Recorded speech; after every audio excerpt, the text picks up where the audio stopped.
Hey there, fellow binge watchers. Let's Yeah. face it, trying to keep up with the streaming world these days is like trying to drink from a fire hose. New shows popping up faster than popcorn kernels, prices going up, platforms merging. It's enough to make your head spin, not to mention drain your wallet.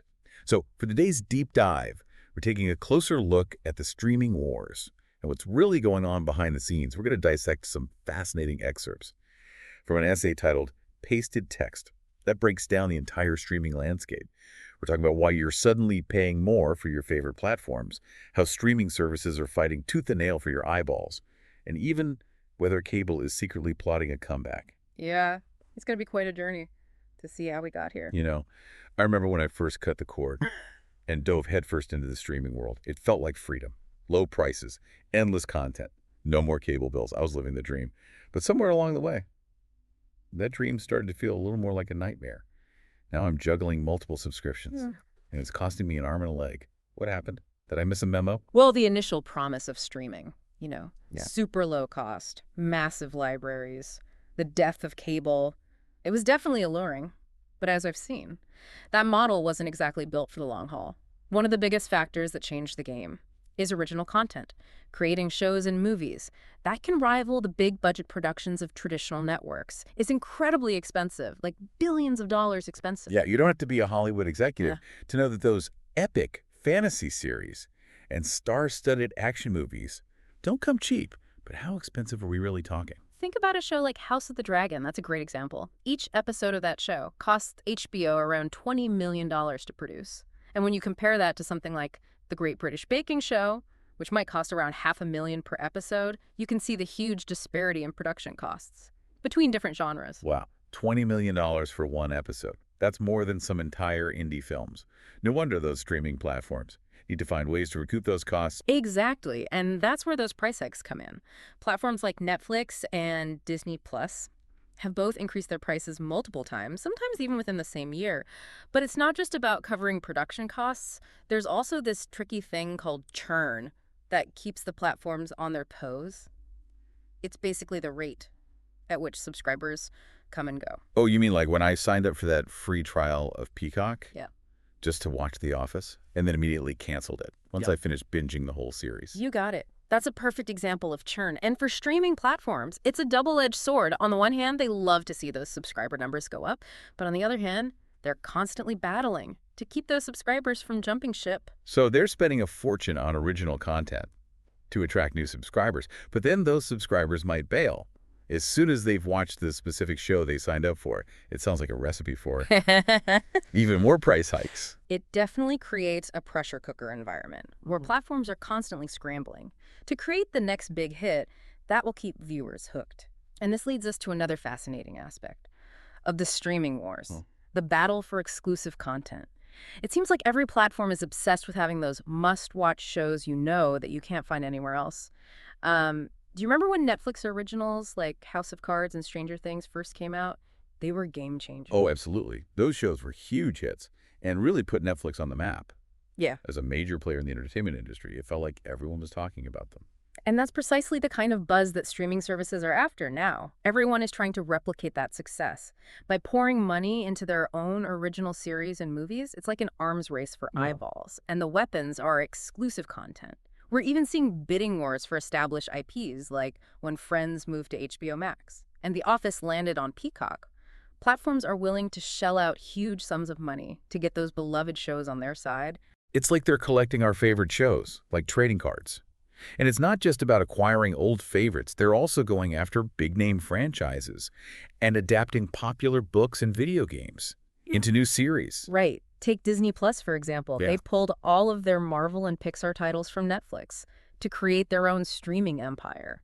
It was a bold move, but it definitely paid off. They've managed to attract a massive subscriber base by offering a treasure trove of beloved content that you can't find anywhere else. It makes you wonder, though, is this obsession with exclusivity and big-budget productions actually stifling creativity in some ways? Yeah. Are we sacrificing originality and unique voices for the sake of spectacle and familiar franchises? That's a very valid question, and it's something that many creators are grappling with. On the one hand, streaming has created a wealth of new opportunities. Platforms are taking chances on shows and movies that might not have found a home in traditional media. But on the other hand, there's also a lot of pressure to create those surefire hits. It's like a catch-22, isn't it? Streaming opens doors for new voices, but also creates a high-stakes environment where taking risks can feel dangerous. Exactly. And that pressure to produce hits often leads to what some call a churn and burn mentality. If a show doesn't perform well right out of the gate, it's quickly canceled. It's brutal. There are so many shows that I love that were canceled after just 1 or 2 seasons. It makes you hesitant to get attached to anything new. It's a valid concern, and this churn and burn culture also has a direct impact on the creators themselves. The way they get paid in the streaming world is vastly different from the traditional models. Remember those days of syndication and those long-term residuals? Oh, yes, the golden age of television, Hmm. when creators could continue to earn income from their work long after the original broadcast. Those residuals must have been a nice safety net. They were, and they provided a level of financial stability that is increasingly rare in the streaming era. In the current model, creators often receive a large upfront payment, but very limited residuals beyond that.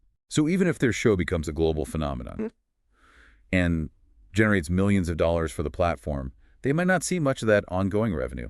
That seems a bit unfair. It's definitely a point of contention in the industry. Many creators are advocating for fairer compensation models that reflect the long-term value of their work. It's a complex issue with no easy answers. It makes you wonder, what does the future hold for both creators and viewers? In this rapidly evolving streaming landscape, where do we go from here? Well, let's dust off that crystal ball Yeah. and try to peer into the future. I think two major trends are going to shape the streaming landscape: consolidation and diversification. Okay. Let's unpack those. What do you mean by consolidation? Consolidation is about platforms merging or acquiring each other to create bigger libraries and broader user bases. We've already seen this happening with Disney buying Hulu and the Warner Bros. Discovery merger. It's likely we'll see more of these mega mergers in the coming years. So fewer companies controlling more of what we watch. That sounds a little bit like, well, There are definitely some potential downsides to consolidation. Less competition could lead to less diversity of content, potential for price fixing, and less incentive to innovate. It's something we need to keep a close eye on. But it's not all doom and gloom. really. What are some potential upsides to all this consolidation? Well, consolidation could potentially simplify things for viewers. Instead of juggling a dozen different subscriptions, you might end up with just a few mega platforms that offer a wide range of content. It could make things less overwhelming and potentially even save you money.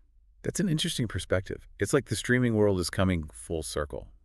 Back to the days of cable bundles, just without the cable part. It's not an unreasonable comparison. The quest for a one-stop shop for entertainment seems to be an enduring one. But consolidation is just one piece of the puzzle. Diversification is another major trend that's going to shape the future of streaming. Diversification. What does that entail? Fill me in. So diversification, what does that look like in the streaming world? Is it more than just adding new genres or shows? Yeah. It's definitely more than that. Diversification means platforms are looking beyond the traditional subscription model and exploring different avenues to reach viewers and generate revenue.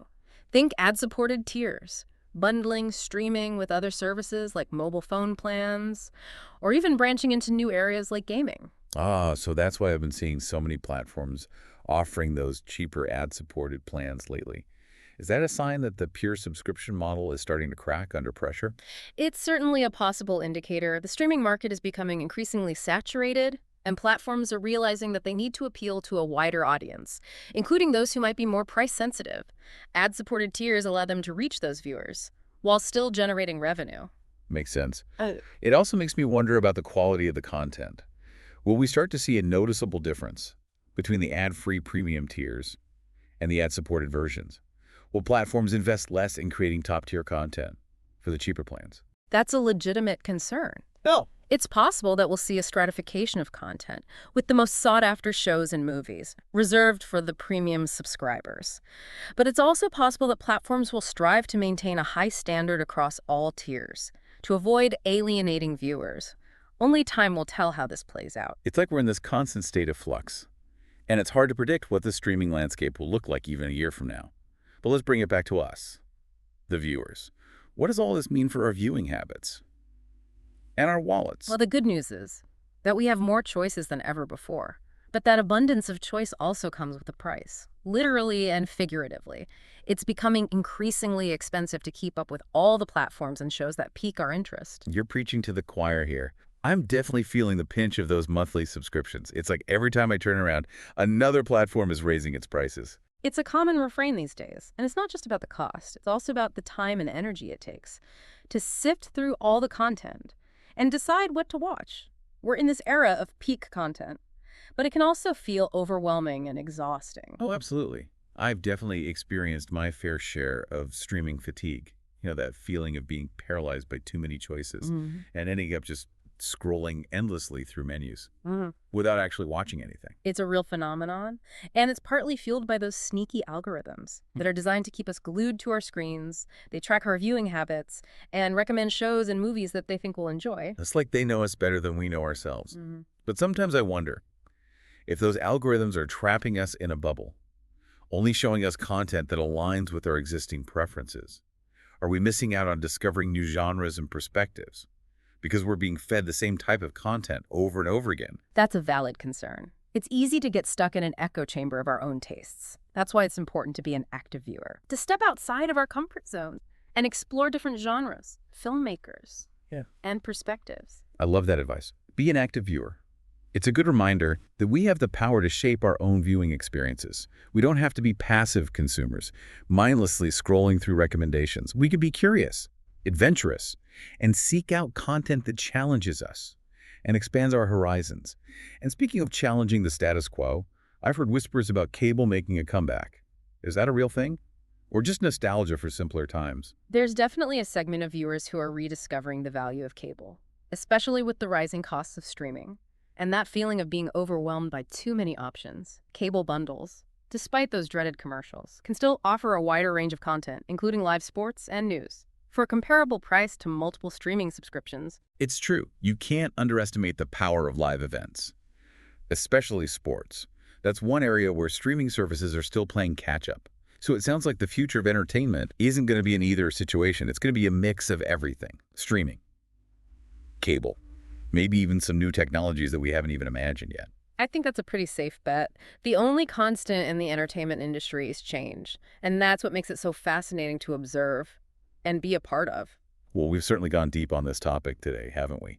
We've explored the economics of streaming, the battle for exclusive content, the impact on creators and viewers, and even gazed into our crystal ball to envision the future of entertainment. I feel like I've earned an honorary degree in streaming war studies. You've certainly been a diligent student. But the conversation doesn't end here. We want to hear from you, our fellow deep divers. What are your biggest streaming frustrations? Are you feeling overwhelmed by the choices?